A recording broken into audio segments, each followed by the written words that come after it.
Assalamualaikum warahmatullahi wabarakatuh.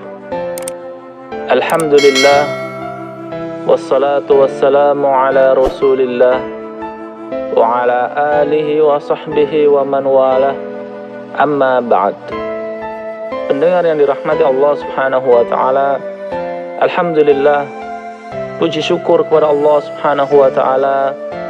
Pada kesempatan ini kita bisa berjumpa kembali. Insyaallah kita akan membahas tentang petunjuk Nabi SAW yang sering terlupakan, yaitu berlomba-lomba untuk mengumandangkan azan. Mendengar 5 kali dalam setiap harinya, kaum muslimin mendengar seruan azan yang berkumandang di masjid-masjid. Azan ini memberitahukan telah masuknya waktu sholat, agar manusia-manusia yang tengah sibuk dengan pekerjaannya istirahat sejenak memenuhi seruan Allah subhanahu wa ta'ala. Demikian pula yang tengah terlelap tidur menjadi terbangun, lantas berwudu dan mengenakan pakaian terbaiknya untuk menunaikan sholat berjamaah. Pendengar yang dimuliakan Allah subhanahu wa ta'ala, secara bahasa, azan bermakna al-i'lam, yang berarti pengumuman atau pemberitahuan.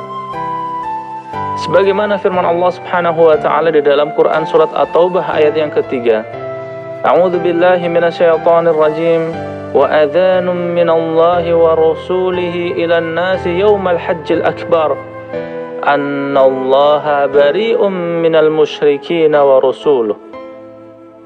Dan pengumuman dari Allah dan Rasulnya kepada umat manusia di hari Haji Akbar, bahwa Allah dan Rasulnya berlepas diri dari kaum musyrikin. Pendengar yang dirahmati Allah subhanahu wa ta'ala, adapun secara syar'i, azan adalah pemberitahuan masuknya waktu sholat dengan lafaz-lafaz yang khusus. Ibnul Mulaqin rahimahullahu ta'ala berkata, para ulama menyebutkan 4 hikmah azan. Yang pertama, menampakkan syiar Islam. Yang kedua, menegakkan kalimat tauhid. Yang ketiga, pemberitahuan masuknya waktu sholat. Dan yang keempat, seruan untuk melakukan sholat berjamaah.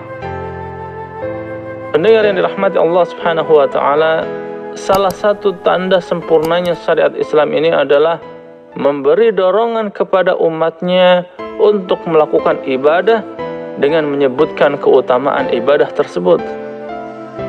Begitu pula azan, banyak riwayat dari Rasulullah SAW yang menjelaskan tentang keutamaan azan dan orang yang menyerukan azan atau muadzin.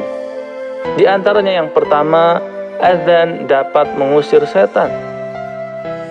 Diriwayatkan dari Abu Hurairah radhiyallahu anhu, beliau menceritakan bahwa Rasulullah SAW bersabda yang artinya, apabila diserukan azan untuk sholat, setan pergi berlalu dalam keadaan terkentut-kentut hingga tidak mendengar azan. Bila muadzin selesai mengumandangkan azan, ia datang hingga ketika diserukan iqamah, ia berlalu lagi. Hadis riwayat Al-Bukhari dan Muslim. Kemudian yang kedua, seandainya orang tahu pahala di dalam seruan azan, niscaya mereka akan berebut pahala dan berlomba sekalipun harus diundi. Dalam sebuah hadis, Rasulullah SAW bersabda, "Lau ya'lamun nasu ma fin nida'i was-saffil awwal, thumma lam yajidu illa an yastahimu 'alaihi, lastahamu." Seandainya orang-orang mengetahui besarnya pahala yang didapatkan dalam azan dan shaf pertama, kemudian mereka tidak dapat memperolehnya kecuali dengan undian, niscaya mereka rela berundi untuk mendapatkannya. Hadis riwayat Bukhari dan Muslim. Kemudian yang ketiga, para penyuruh azan adalah orang yang paling panjang lehernya pada hari kiamat nanti. Dari Muawiyah radhiyallahu anhu, ia berkata, aku mendengar Rasulullah SAW bersabda, al-muadzinun adwalun nasi a'naqan yaumal qiyamah. Para muadzin adalah orang yang paling panjang lehernya pada hari kiamat. Hadis riwayat Muslim. Yang keempat, semua makhluk yang mendengar suara azan akan bersaksi pada hari kiamat. Dari Abu Sa'id Al-Khudri radhiyallahu anhu, beliau mengabarkan dari Rasulullah sallallahu alaihi wasallam, "La yasma'u mada sautil muadzin jinnun wala insun wala syai'un illa syahida lahu yaumal qiyamah." Tidaklah jin dan manusia serta tidak ada sesuatu pun yang mendengar suara lantunan azan dari seorang muadzin melainkan akan menjadi saksi kebaikan bagi si muadzin pada hari kiamat. Hadis riwayat Al-Bukhari. Bahkan dalam riwayat yang lain, semua yang mendengar azan akan memohonkan ampunan untuk para muadzin.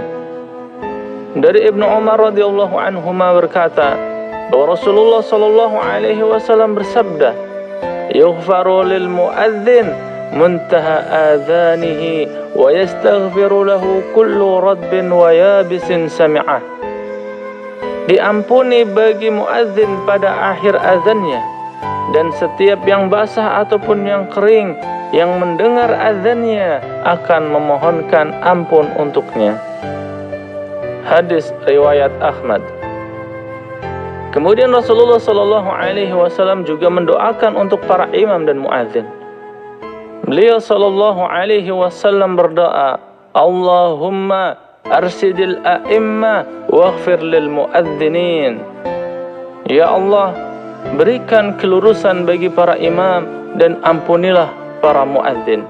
Hadis riwayat Abu Dawud dan At-Tirmidzi.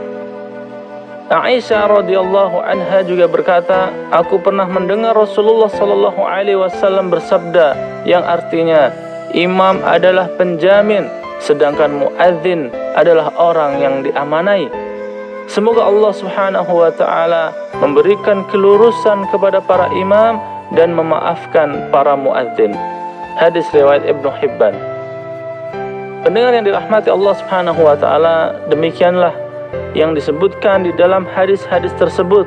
Maka jika kita berlomba untuk mengumandangkan azan, maka sungguh pahala yang akan didapatkan sangatlah besar. Selain itu, azan juga akan mengajak orang untuk bersegera bergegas ke masjid. Pastilah kita juga mengajak orang untuk melakukan kebaikan. Ya pendengar yang dirahmati Allah Subhanahu wa taala, demikian yang bisa kita bahas pada edisi kali ini terkait keutamaan yang terdapat pada azan dan muadzin. Semoga bermanfaat dan semoga Allah Subhanahu wa taala mengaruniakan kita hidayah taufiknya untuk mengamalkan sunnah Rasulullah sallallahu alaihi wasallam. Amin.